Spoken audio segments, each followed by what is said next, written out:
जय श्री गोस्वामी गुरु महाराज की जय। जय राधा माधव जय कुंज बिहारी।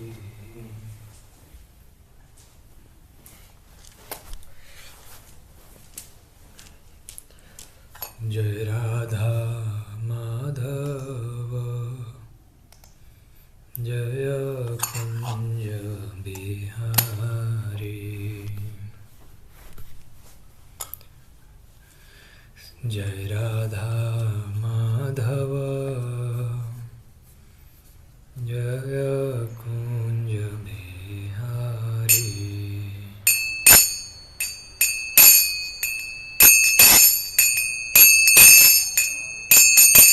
जय राधा माधव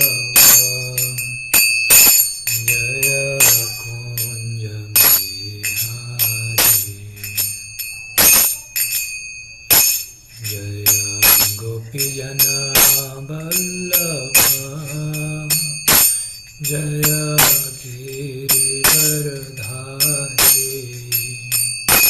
जय गिरिवरधारी।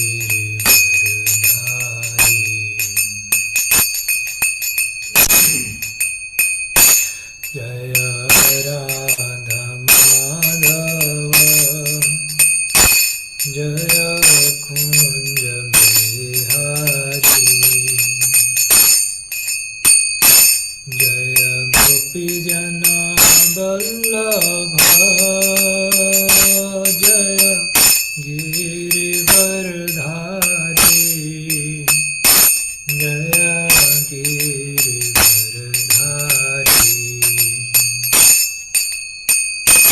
जय यशोदानंदन जय व्रजरंजन।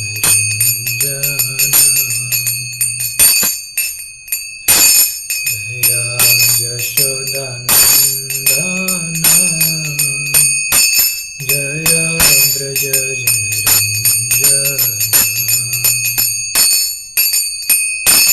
जय यमुना तीरवनचारी। जय कुंज बिहारी।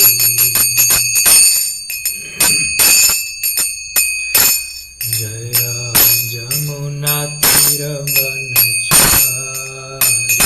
जय कुंज बिहारी। जय राधा माधव जय कुंज बिहारी। जय गोपीजन वल्लभ जय गिरिवरधारी। जय गिरिवरधारी।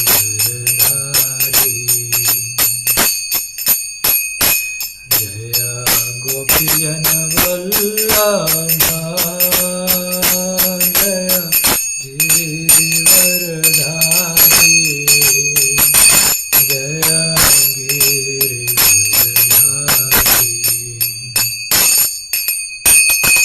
जय यशोदानंदन जय व्रजरंजन।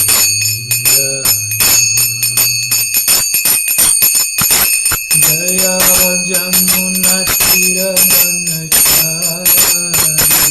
जय कुंज बिहारी। जय यमुना तीरवनचारी। जय कुंज बिहारी। हरे Krishna Krishna Krishna Hare Hare Hare Ram Ram Ram Hare Hare.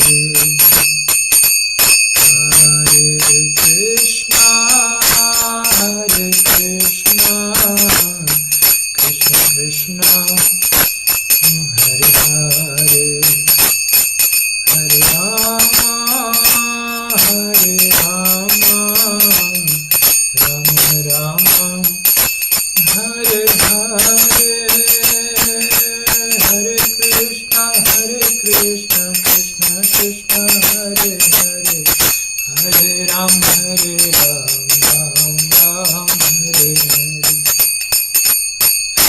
Jaya Krishna Balaram Krishna Balaram Krishna Balaram Jaya Krishna Balaram Nitai Gaur Hari Bol Hari Bol Hari Bol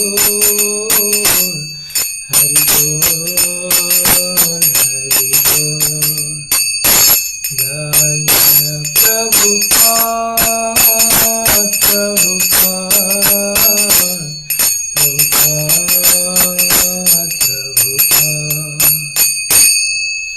जय श्री श्री राधा माधव की जय श्रील प्रभुपाद की जय निताय गौर प्रेमानंदे हरि हरि बोल हम अज्ञानतिमिरान्धस्य ज्ञानाञ्जनशलाकया चक्षुरुन्मीलितं येन तस्मै श्रीगुरवे नमः श्रीचैतन्यमनोभीष्टं स्थापितं येन भूतले स्वयं रूप कदा मह्यं ददाति स्वपदान्तिकम् वन्देऽहं श्रीगुरो श्रीयुतापदकमलं श्रीगुरुन् वैष्णवांश्च श्रीरूपं साग्रजातं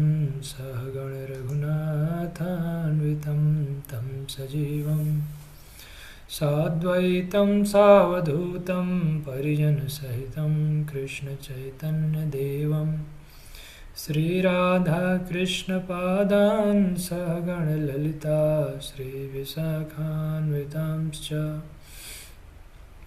हे कृष्णा करुणा सिंधो दीनबंधो जगत्पते गोपेश गोपिका कांत श्रीराधाकांत नमस्तुते तप्त कांचन गौरांगी राधे वृंदावनेश्वरी वृषभानुसुते देवी प्रणमामि हरिप्रिये वाञ्छाकल्पतरुभ्यश्च कृपा सिन्धुभ्यैव च पतितानां पावनेभ्यो वैष्णवेभ्यो नमो नमः जय श्री कृष्ण चैतन्य प्रभु नित्यानंद श्री अद्वैत गदाधर श्रीवासादि गौरभक्तवृंद हरे कृष्णा कृष्ण कृष्ण हरे हरे हरे राम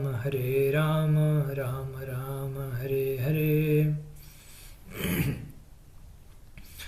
आप सभी भक्तों का बहुत स्वागत है, सबका बहुत धन्यवाद। आप लोग ध्यान से भगवान की कथा सुन रहे हैं। भगवान का कथा सुनने से यदि कोई ध्यान दे के सुनता है तो प्रभुपाद जी कहते हैं कि भागवतेर कथा से तव अवतार धीर है सुने यदि काने बार बार।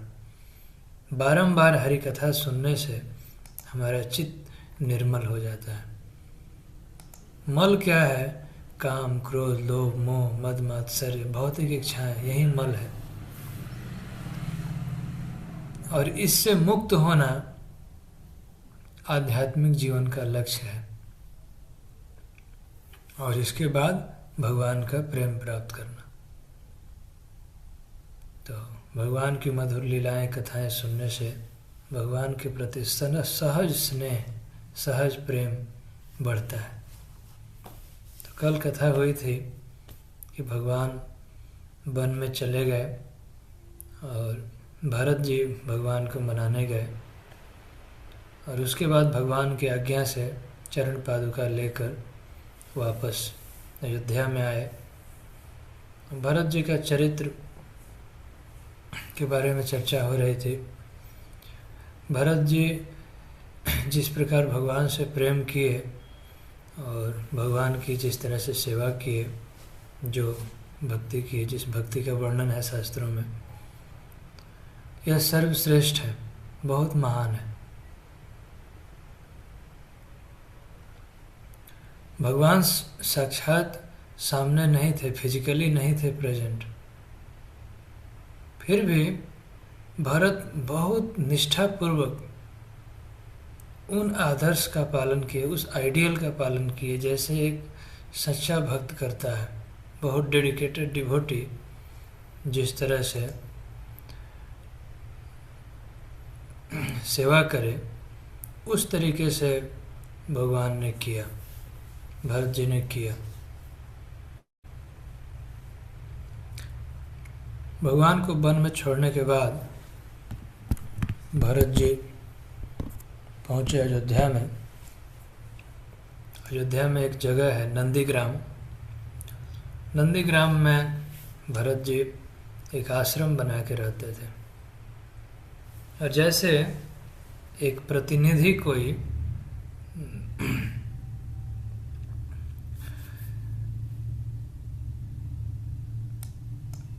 कभी भी भरत जी ने ये नहीं माना कि मैं राजा हूँ, सबके मालिक थे, कभी भी राज सुख, राज्य का वैभव स्वीकार नहीं किए। ये नहीं सोचे कि मैं राजा हूँ, मुझे कंट्रोल करना चाहिए, 14 वर्ष तक तो मैं ही मालिक हूँ, नहीं। संपूर्ण दास्य भाव उन्होंने प्रकट किया। वैसे वे भाई थे, बराबरी में राजा बन सकते थे, परंतु भगवान की सेवा में उन्होंने ये दास्य भाव स्वीकार किया कि भगवान जब वन में रहते हैं, जब वे वनवासी का वेश धारण किए हैं, तो मैं भी वनवासी का ड्रेस पहनूंगा, मैं भी तपस्या का जीवन बिताऊंगा। नंदीग्राम में रहते थे और वहीं से पूरे राज्य का देखभाल करते थे। भगवान के पास से लौटते समय भरत जी ने कहा था कि मैं धीरज रखूंगा 14 वर्ष तक।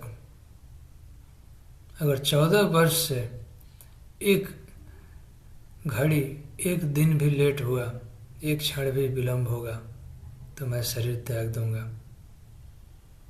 भगवान जानते थे कि भरत धीरज नहीं धारण कर पाएंगे, इसलिए भगवान उसी टाइम लिमिट में, उसी समय सीमा में लौट के आ गए। और थोड़ी विलंब हो रही थी पहुंचने में, तो पहले हनुमान जी को भेज दिए कि हनुमान जी आप अग्रिम सूचना दे दीजिए भरत को कि हमारा आगमन हो गया। इस तरह से इंटेंस प्रेम, स्ट्रॉन्ग भगवान के साथ आसक्ति, ये भक्तों को, हम लोगों को सीखने लायक है। यदि इस तरह से आसक्ति, डीप सेंस ऑफ सेपरेशन हमारे अंदर भी जागृत हो, तो क्यों नहीं भगवत धाम जाएंगे, क्यों नहीं भगवत प्राप्ति हो जाए। परंतु ये कैसे होगा, अभी उस अवस्था में हम नहीं हैं। इसके लिए हमें सभी विधि विधानों का पालन करते हुए अपने आप को शुद्ध करना पड़ेगा भगवान के सेवा में। जब हम भगवान का सेवा करें प्रेम पूर्वक, तब भगवान अपने लीला में, अपनी सेवा में हमें भी स्थान दे सकते हैं, हमें भी प्लेस मिल सकता है। भगवान का नित्य सेवा, इटर्नल सर्विस।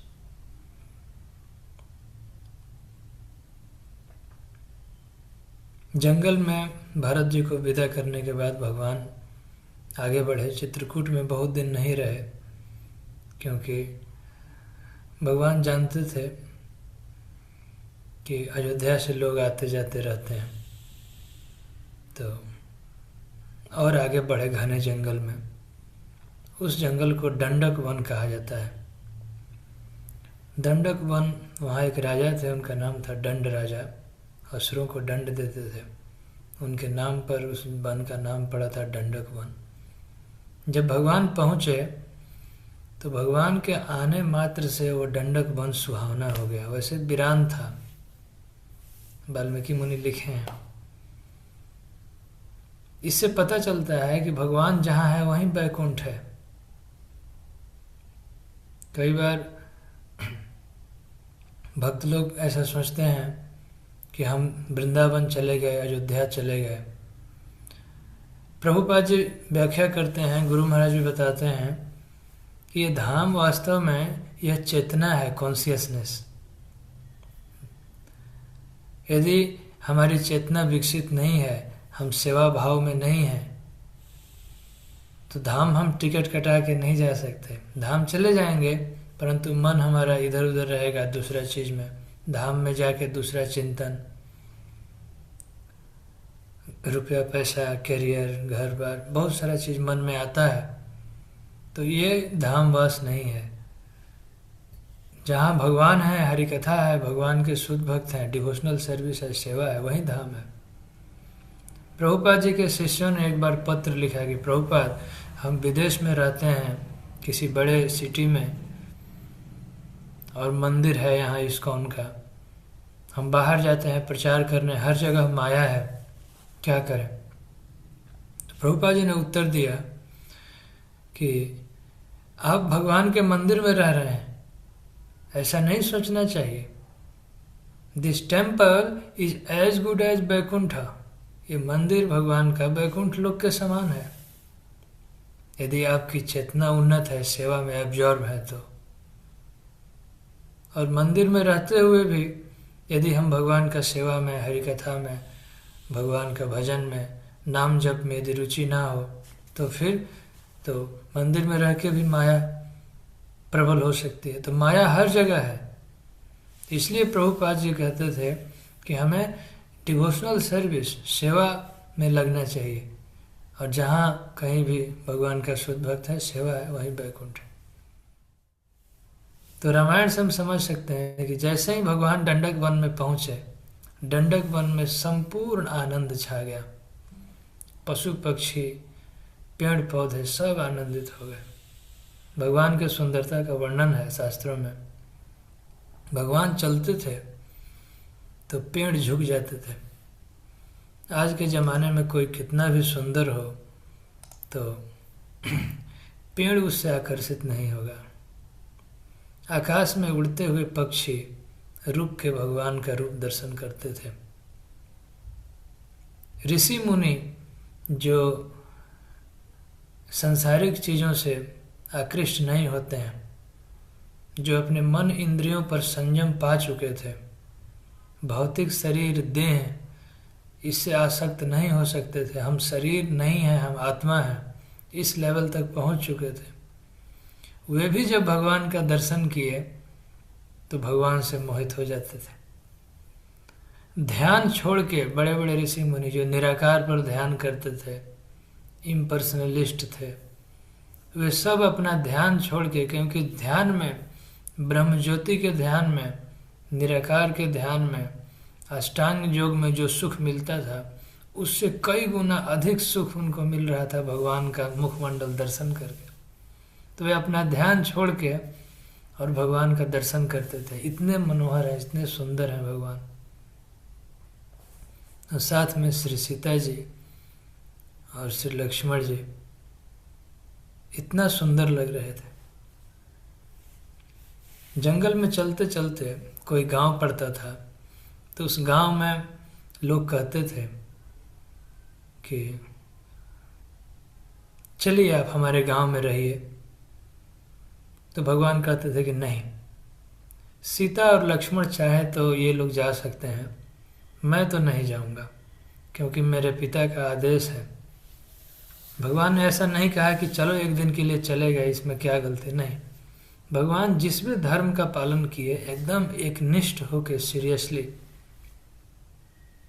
सीरियस कहना भी कम ही होगा, एक निष्ठ होके भगवान ने धर्म का पालन किया।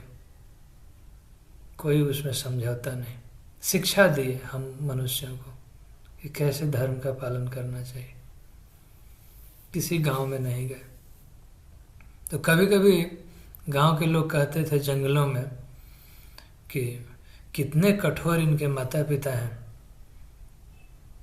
कि इतने सुकुमार बालक इनको घर से निकाल दिए हैं, जंगल में जा रहे हैं। तो कोई कहता था कि कैसे विधाता है, भगवान तो सबका भाग्य लिखते हैं, कैसे विधाता है, इनके लिए, इनके भाग्य में विधाता ने जंगल लिख दिया। ये लोग सब अपने मन की बातें उद्गार प्रकट कर रहे थे। इनके भाग्य में विधाता ने वन में लिख दिया वास, तो फिर राजमहल किसके लिए है? इतने सुंदर सुकुमार राजकुमार जब वन में रहेंगे तो राजमहल किसके लिए है? तो कोई कोई पूछता था कि आप कौन हैं, कहाँ से आए हैं, किधर जा रहे हैं, आपके हाथ में धनुष बाण है, तो आप क्षत्रिय लगते हैं और साधु का भी भेष बनाए हुए हैं। तो भगवान बताते थे। तो सीता जी से स्त्रियां पूछती थी कि ये कौन है। तो वैदिक कल्चर है कि अपने पति को नाम लेके नहीं बुलाना चाहिए, अपने पुत्र को बुला सकते हैं, अपने से छोटे को बुला सकते हैं। अब आजकल तो कल्चर नहीं रहा, विवाह होने के बाद तो लोग सीधा नाम लेके बुलाते हैं पति को। तो वैदिक कल्चर तो यही है कि नाम लेके नहीं बुलाना चाहिए। अभी भी है कई जगह गांव में ये कल्चर है कि लोग सीधा नाम लेके नहीं बुलाते हैं। अपने पति को पति देव, स्वामी, नहीं तो कुछ ना कुछ, या जब बच्चे हो जाते हैं तो कहते हैं कि बच्चे का नाम लेके कहते हैं इसके पिताजी, इनके पापा, सुन रहे हो जी।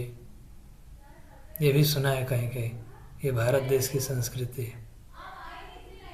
पति की सेवा पतिव्रता स्त्री के लिए धर्म है।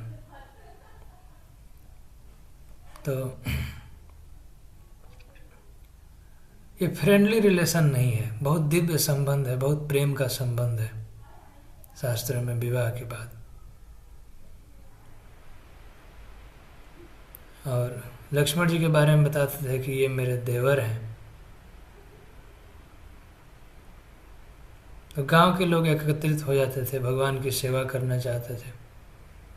कहते थे कि आप हमारे घर नहीं चल सकते हैं तो हम घर से कुछ प्रसाद बना के ले आते हैं, वो खा लीजिए। तो भगवान कहते थे कि नहीं, जंगल में जो भोजन मिलता है, कंद मूल फल, वहीं मैं खा के रहूँगा। तो बहुत मेवा मिष्ठान भी भगवान स्वीकार नहीं करते थे। तो एक जगह भगवान जंगल में बैठे थे, तो भगवान का अवतार हुआ है, उसको दर्शन करने के लिए देवता लोग आए। तो सभी देवता भगवान को प्रणाम किए। वे भगवान को भगवान समझ रहे थे, तो भगवान को प्रणाम किए, अपना दुख सुनाए कि भगवान हम ये दुख में हैं, रावण हमको बहुत कष्ट देता है, रावण हमको मारता है, पीटता है, हमारा राज्य छीन लिया। तो भगवान उनको सांत्वना दिए, बोले ठीक है, हम आपका दुख दूर करेंगे। उसके बाद वे लोग संतुष्ट होकर चले गए। तो ये थे अर्थार्थी भक्त, जिनको कुछ भौतिक इच्छाएं हैं भगवान की सेवा करके। उसके बाद तब कुछ ऋषि मुनि जुटे, वो ज्ञानी भक्त थे।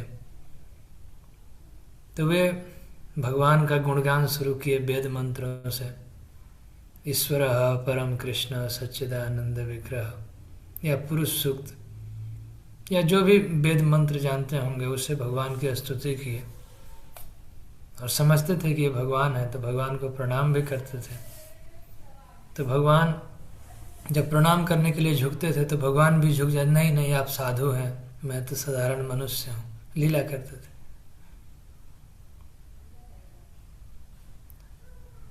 इसके बाद कुछ भक्तजन जुटे, और सबसे अंत में जो सहज विचार वाले भक्त थे, जिनका जन्म हुआ था उस जंगल में, कुछ ज़्यादा पढ़े लिखे नहीं थे, गांव के लोग थे, परंतु भगवान के प्रति सहज प्रीति थी उनमें, सहज ही प्रेम था। तो वे लोग आए भगवान की सेवा में। तो चारों तरफ से घेर के बैठ गए, बीच में भगवान बैठे थे, और सभी अपने घर से कुछ फल, दोने में पत्ते में कुछ फल मूल लेके आए थे देने के लिए। तो भीड़ लग गई, ऐसे लग रहा था कि सभी देना चाहते हैं, कोई कहता था कि मैं पहले दूंगा तो मैं पहले दूंगा। जैसे कोई, ऐसे तुलना किया गया है कि जैसे कोई गरीब आदमी सोना लूटने चले, अगर कोई बहुत गरीब है और उसको पता चले कि यहाँ सोने का भंडार है, तो जितनी तीव्र उत्कंठा होती है लूटने के लिए, उसी तरह वे भक्ति रस को लूटने के लिए, भगवान के सेवा के लिए व्याकुल थे। भौतिक जगत में हम लोग किस चीज़ के लिए व्याकुल हैं? भौतिक चीज़ों के लिए, रुपया पैसा, धन दौलत, गाड़ी बाड़ी, नौकरी, पोजीशन, मान प्रतिष्ठा, इसके लिए व्याकुल हैं। परंतु भगवान के सेवा के लिए वे भक्त व्याकुल थे। तो कुछ ना कुछ रस मिलता होगा ना सेवा करके। भगवान सबको संतुष्ट किए, सबकी सेवाएं ग्रहण किए। कहते थे कि बहुत मीठा फल है, बहुत शीतल जल है, भगवान स्वीकार करते थे। उसके बाद जब भगवान प्रसाद पाके बैठते थे तो वे लोग कहते थे कि आप बिल्कुल चिंता मत कीजिए, घर से दूर हैं तो आपका मन उदास तो नहीं हो रहा है? तो भगवान कहते नहीं, मैं आप लोगों के बीच हूँ। तो कहते बिल्कुल चिंता मत कीजिए, हम आपका पूरा ध्यान रखेंगे, आपको एकदम पता भी नहीं चलने देंगे कि आप अपने घर में नहीं हैं। हम आपको जंगल में घुमाएंगे, सैर कराएंगे, हम हर तरह से आपकी सुरक्षा करेंगे। भगवान को किसी सुरक्षा की ज़रूरत नहीं है, परंतु भक्तों का यह भाव होता है कि वे भी भगवान को खिलाएंगे, सुरक्षा करेंगे, सेवा करेंगे। हमें पता है जंगल में कहाँ बाघ रहता है, कहाँ हिंसक जानवर रहते हैं, किधर झरना है, तो हिंसक जानवरों से, राक्षसों से हम आपकी रक्षा करेंगे। और किधर झरना है, किधर नदी है, किधर बगीचे हैं, उधर हम आपको घुमाएंगे, दर्शन कराएंगे। और हम पूरे परिवार सहित हम आपके सेवक हैं। कुछ भी आपको चाहिए तो आदेश देने में बिल्कुल चिंता मत कीजिए, बेहिचक आप बताइए, हम पूरे परिवार समेत आपके सेवक हैं। तो भगवान भी यही भावना करते थे उनके बीच में बैठे बैठे कि ठीक है, सही बात है, आप ही लोग तो हमारे हैं, मेरा कौन है? मैं तो अपने घर के लोग तो मुझे घर से निकाल दिए। तो ये सब बातें भगवान कहते थे उनके प्रेम का पोषण करने के लिए, कि उनका प्रेम और बढ़े और बढ़े। और ये सब बातें सुन के भगवान इतने संतुष्ट होते थे जितनी संतुष्टि उनको वेद मंत्रों से नहीं होती है, अन्य सेवाओं से नहीं होती है, उतनी संतुष्टि भगवान को इन भोले भाले सरल हृदय के लोगों से होते थे। इसलिए बारंबार प्रभुपाद जी के गुरु महाराज भक्ति सिद्धांत सरस्वती गोस्वामी महाराज कहते थे कि सिंप्लिसिटी इज वैष्णविज्म, सरलता ही वैष्णवता है।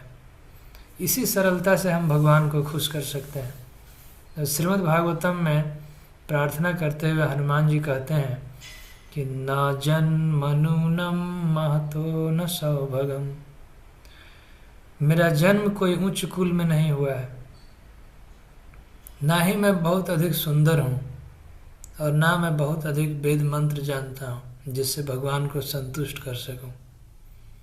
न जन्म न महतो न सौभगम, न वांग न बुद्धि, न बहुत अधिक बुद्धि है, ना मैं बहुत अच्छा बोलना जानता हूँ, और तिर्यक जोनि है मनुष्यतर, अदर देन ह्यूमन बीइंग, मुझे पशु का शरीर मिला है, फिर भी भगवान मुझे कृपा करके सेवा में लगाते हैं। तो ये सब गुण भौतिक दृष्टि से महत्व रखते हैं कि कोई व्यक्ति सुंदर हो, धनवान हो, इन्फ्लुएंशियल हो, शक्तिशाली हो, परंतु भगवान के नज़र में इन गुणों की कोई परवाह नहीं है। भगवान को तो प्रेम चाहिए, राम को केवल प्रेम चाहिए। राम ही केवल प्रेम प्यारा, जान ले जो जान निहारा। जो जानना चाहते हैं वो जान ले कि भगवान को केवल प्रेम चाहिए, प्रेम पूर्वक सेवा, प्रेम पूर्वक सेवा। और यदि कोई प्रेम करता है तो भगवान की सेवा के लिए सब कुछ समर्पित, रिस्क लेता है, जीवन में, हर चीज़ में। तो वे भक्त भगवान को तरह तरह से संतुष्ट किए। और इसके बाद फिर भगवान और आगे बढ़े दंडक वन में।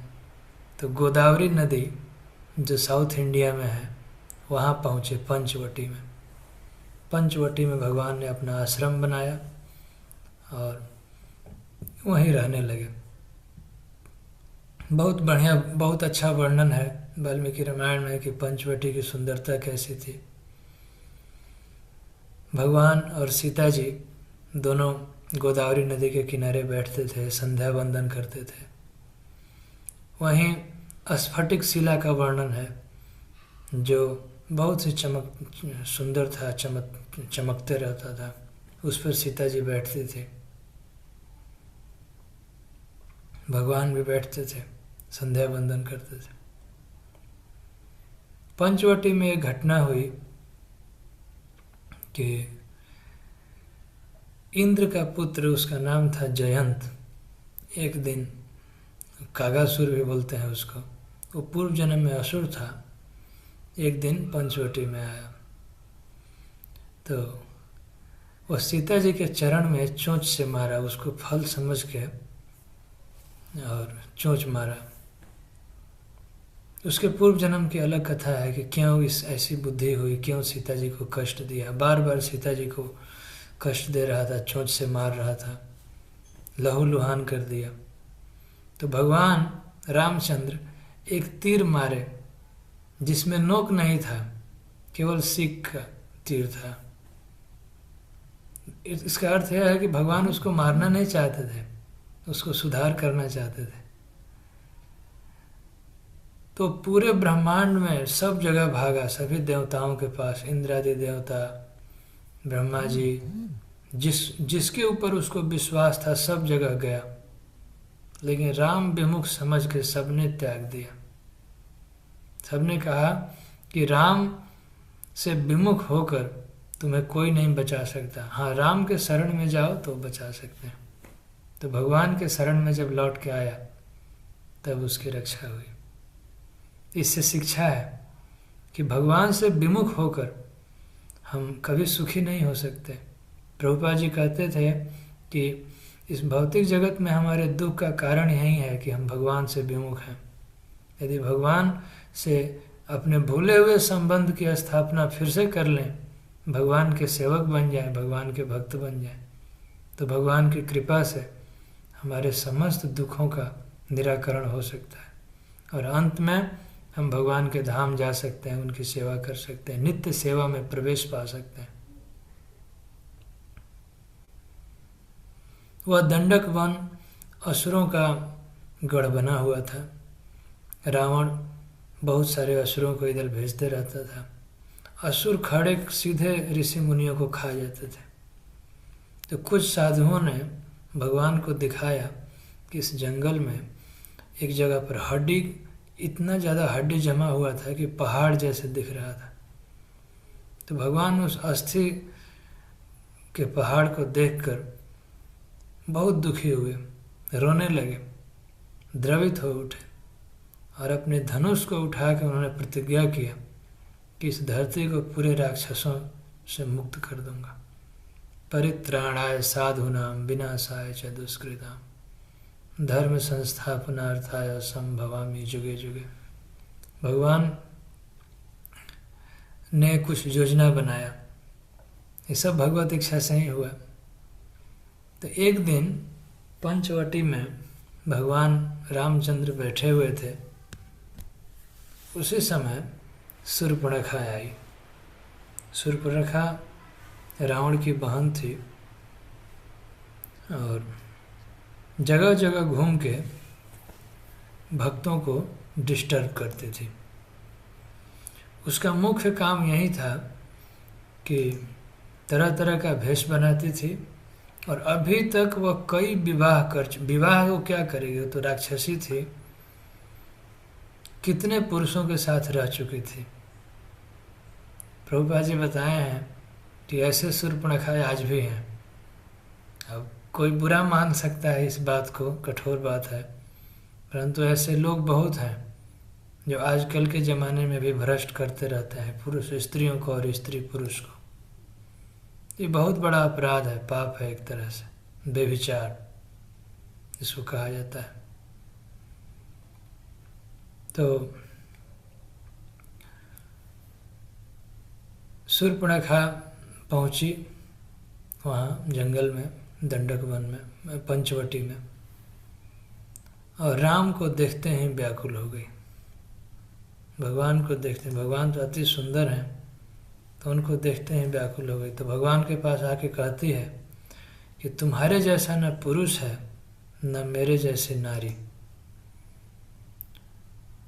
और ये विधि, ये संजोग विधाता ने बहुत सोच समझ के रचा है। और तुम्हें पता है मैं अभी तक अविवाहित हूँ, मेरा विवाह नहीं हुआ। तो मान लीजिए भगवान पूछें कि क्यों नहीं विवाह हुआ, तो कह रही थी कि मैं पूरे जगत में, पूरे सृष्टि में हर जगह घूम घूम के, देवलोक में हर जगह घूम घूम के ढूंढ रही हूँ, मेरे जितना सुंदर वर आज तक मिला ही नहीं। तुमको देख के थोड़ी सी इच्छा हुई मन में कि हाँ तुम ठीक हो मेरे लायक, मतलब कुछ नहीं, something is better than nothing, कुछ न से कुछ तो अच्छा है, ऐसे विचार प्रकट कर रही थी। और वो मायावी थी, बहुत सुंदर रूप बना सकती थी। तो भगवान से प्रस्ताव रखे इस तरह से कि तुम मेरे साथ विवाह कर लो। तो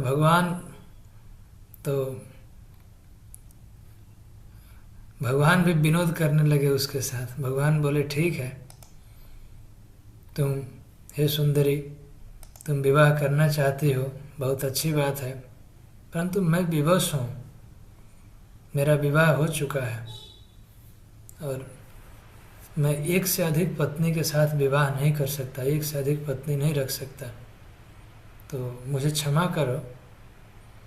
और हाँ, मेरा भाई लक्ष्मण है, उनको अप्रोच करके देखो, वो तैयार हो जाए तो ठीक है, तुम्हारा विवाह हो जाएगा। तो शूर्पणखा ने लक्ष्मण जी को देखा, तो वो भी तो भगवान जैसे ही सुंदर हैं, भगवान ही के रूप है। तो सोचने लगे कि ये राम नाम का लड़का ये ठीक ही बोल रहा है, इसकी व्यवस्था है, इसका विवाह हो चुका है, तो लक्ष्मण से बात करके देखती हूँ। तो वो तो स्वच्छंद विचरण करने वाली महिला थी, उसको तो कोई लाज शर्म नहीं था, वो तुरंत पहुंच गई लक्ष्मण जी के पास। यहाँ काम नहीं हुआ तो वहाँ चलो। तो लक्ष्मण से कहने लगे कि तुम्हारे भैया विवश हैं, तुम मेरे साथ विवाह कर लो। तो लक्ष्मण जी कहे कि देखो, मैं तो सेवक हूँ, मैं दास हूँ, और राम राजा है। राम के साथ विवाह करोगे तो रानी बनोगे, और मेरे साथ विवाह करोगे तो दासी बनना पड़ेगा। तो सोच समझ लो, थोड़ा समय ले लो, क्योंकि क्षण भर में अपना भविष्य क्यों खराब करना है, सोच समझ के निर्णय लो। तो शूर्पणखा ने सोचा कि ये भी ठीक ही बोल रहा है, तो वो कहने लगी, सोचने लगी कि सबसे बड़ी बाधा है सीता। अगर सीता को मैं खा जाऊंगी तो हो सकता है कि राम मेरे साथ विवाह कर लेगा। तो वो तुरंत बहुत विकराल राक्षसी का रूप बनाई और सीता जी को खाने के लिए दौड़ी। तब तक भगवान लक्ष्मण जी को इशारा किए, नाक और कान। लक्ष्मण तुरंत नाक और कान काट दिए उसका। भगवान ने नाक इसलिए कटवाया, वैष्णवाचार्य लोग व्याख्या बताते हैं कि भगवान उसको कुरूप बना दिए कि आज के बाद किसी दूसरे पुरुष को भ्रमित नहीं कर पाएगी।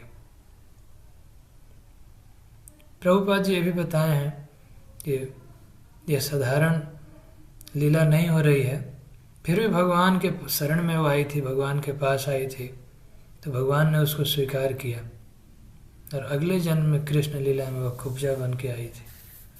जो कंस वध के लिए भगवान गए थे, तो उस समय मथुरा में कुब्जा मिली थी, तो उसको भगवान कृपा किए। तो शूर्पणखा इस तरह से जब उसका नाक कान कट गया तो बहुत व्याकुल हो गई। अब उसको इंसल्ट फील हुआ और वहाँ से गई अपने भाई खरदूषण के पास। तो इस तरह से जो व्यभिचारिणी स्त्री है, तो जिसको धर्म से कुछ लेना देना नहीं है, तो उसके बातों में खरदूषण आ गए। उन्होंने एक बार भी विचार नहीं किया कि ये क्यों गई थी उधर, क्या करने गई थी। राम लक्ष्मण तो अपने वन में रह रहे थे आश्रम बना के, उन्होंने तो कोई हमारा कुछ नहीं बिगाड़ा था। केवल शूर्पणखा के उकसाने पर खरदूषण भगवान से लड़ने आ गए और वे भी युद्ध में मारे गए। अब इसके बाद वो रोते रोते रावण के पास पहुंची। रावण से कहती है कि तुम्हारे जीते जी, अब ऐसे जो स्त्रियां होती हैं उनके पास दिमाग भी बहुत तेज होता है, तो सोच के गई थी कि क्या क्या बोलना है वहाँ। तो रावण से कहते हैं कि तुम्हारे जीते जी मेरी ये दुर्दशा, तुम्हारा जीना धिक्कार है। तुम्हारे जैसा भाई रहते हुए मेरा नाक कान कट गया। तब रावण बहुत दुखी हुआ। रावण कहने लगा कि किसकी इतनी साहस है, क्यों नाक कान काटा। तो बताइए, राम और लक्ष्मण नाम के 2 लड़के हैं, अयोध्या से आए हैं और वे दंडक वन में रह रहे हैं और उन्होंने ये सब किया।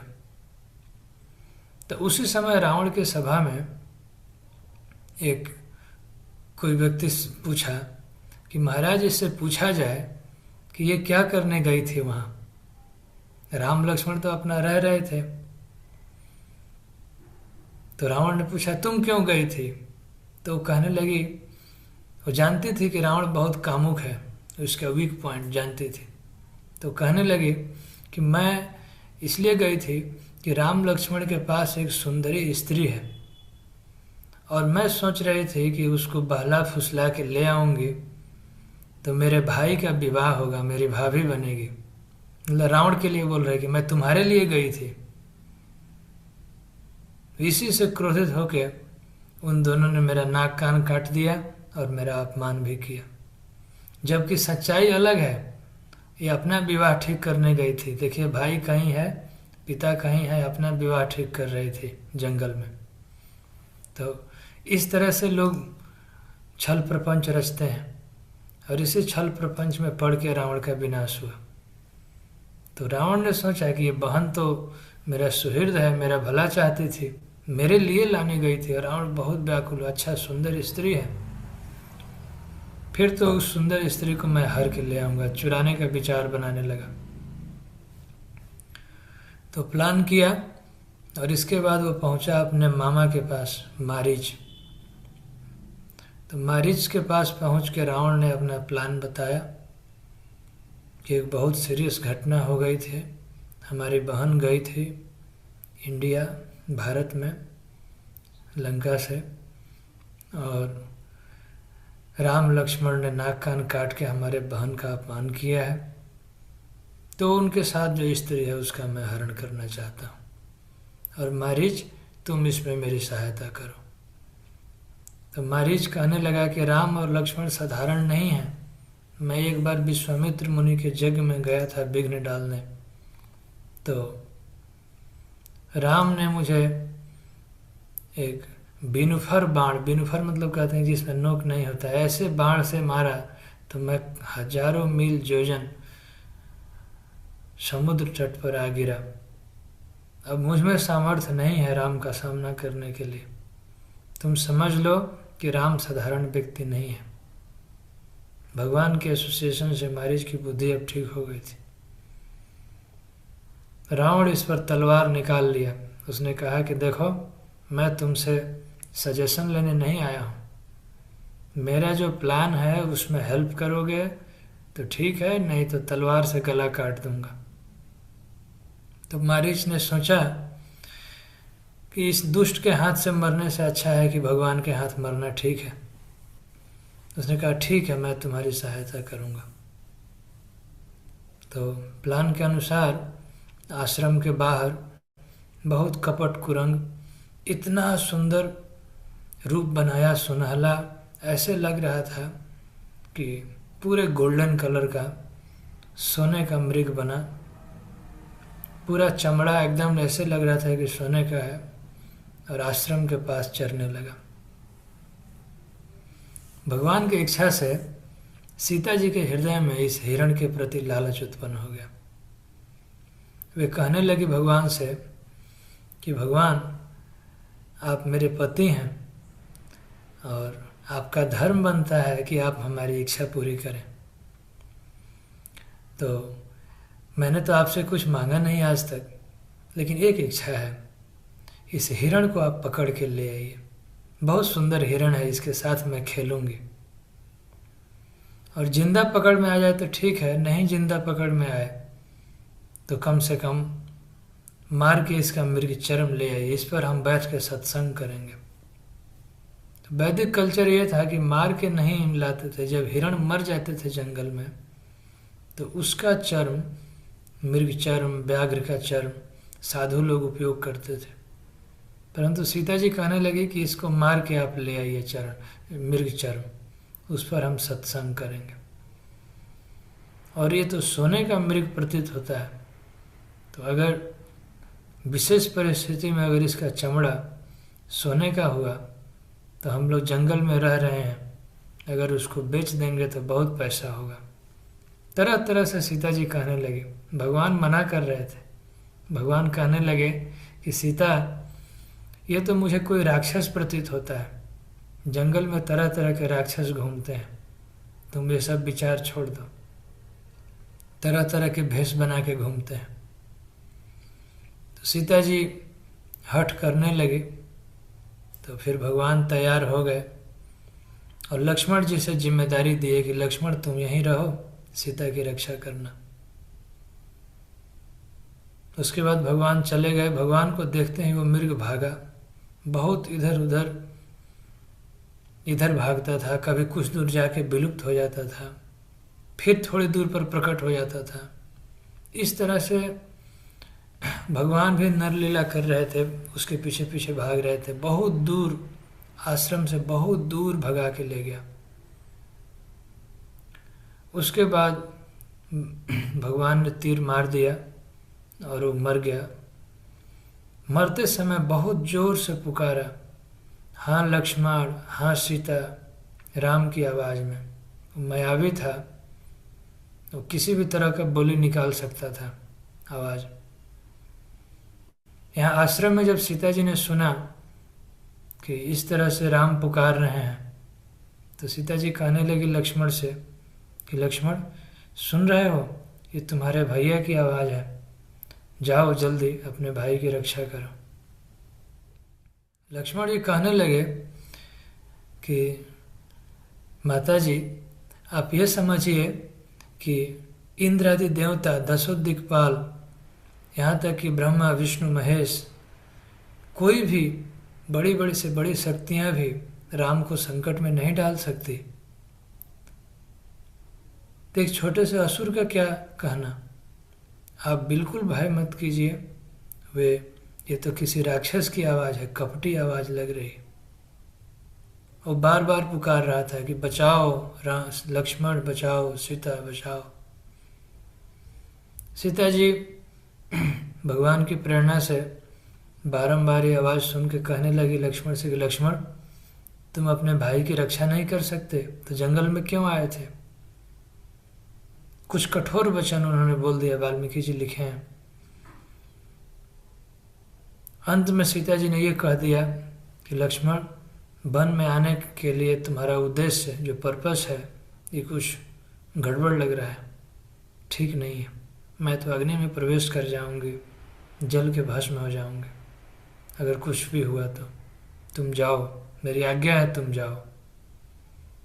तब इस पर विवश होकर लक्ष्मण जी चले गए और एक रक्षा रेखा चारों तरफ से आश्रम का घेर के चले गए। कहे थे कि इसको पार मत कीजिए। जब लक्ष्मण राम दोनों आश्रम से दूर हो गए तो वो मायावी रावण आया साधु का वेश बना के।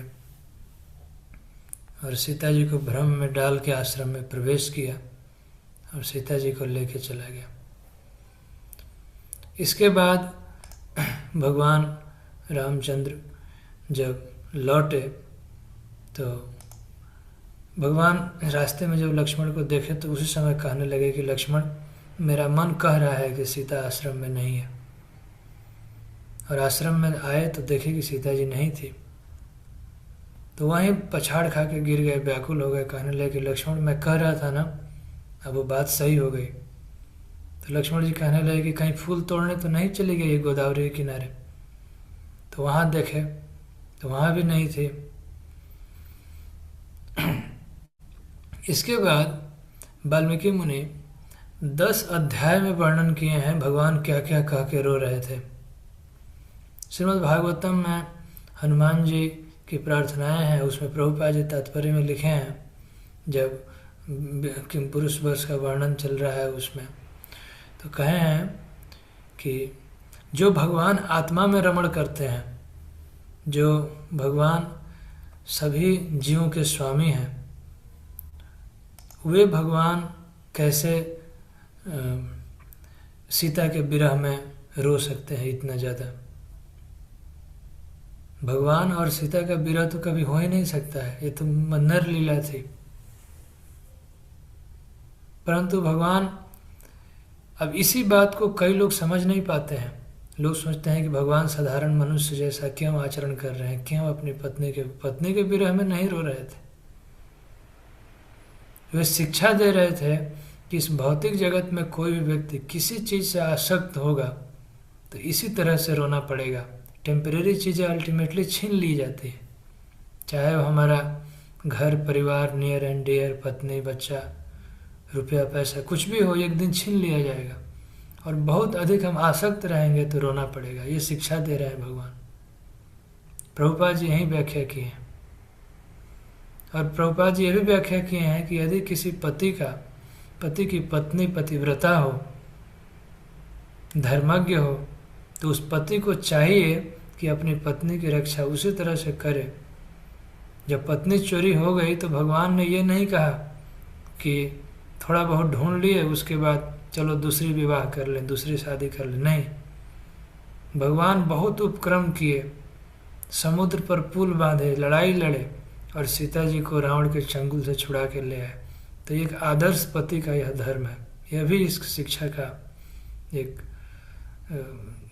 अंग है, यह भी शिक्षा है इस लीला में।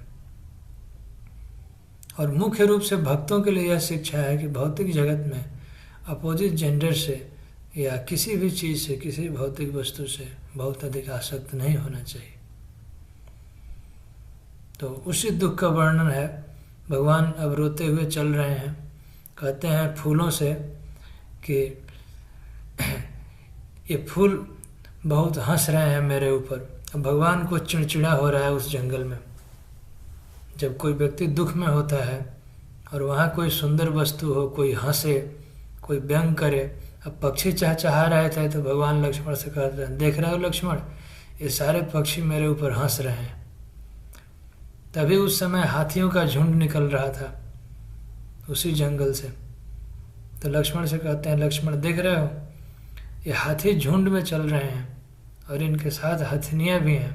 तो ये मुझे शिक्षा दे रहे हैं कि अपने परिवार के लोगों को छोड़ना नहीं चाहिए अकेले। और हम तो छोड़ के दोनों भाई चले गए थे। कहते हैं भगवान की वृक्ष की शाखा से लिपट जाते थे, कहते थे कि तुम्हारी बहुत ऊंची शाखा है, कृपा करके बताओ, बहुत दूर तक तुम देख सकते हो, बताओ कि हमारी सीता कहाँ है। कोई कुछ बोल नहीं रहा था, कोई नहीं रिस्पॉन्ड करता था। सूर्य देव से विनती करते हैं, 10 दिशाओं से, देवताओं से कि आप लोग बताइए, हे वन के देवता, आपने तो देखा होगा, बताइए हमारी सीता कहाँ है। एकदम विकल हो गए।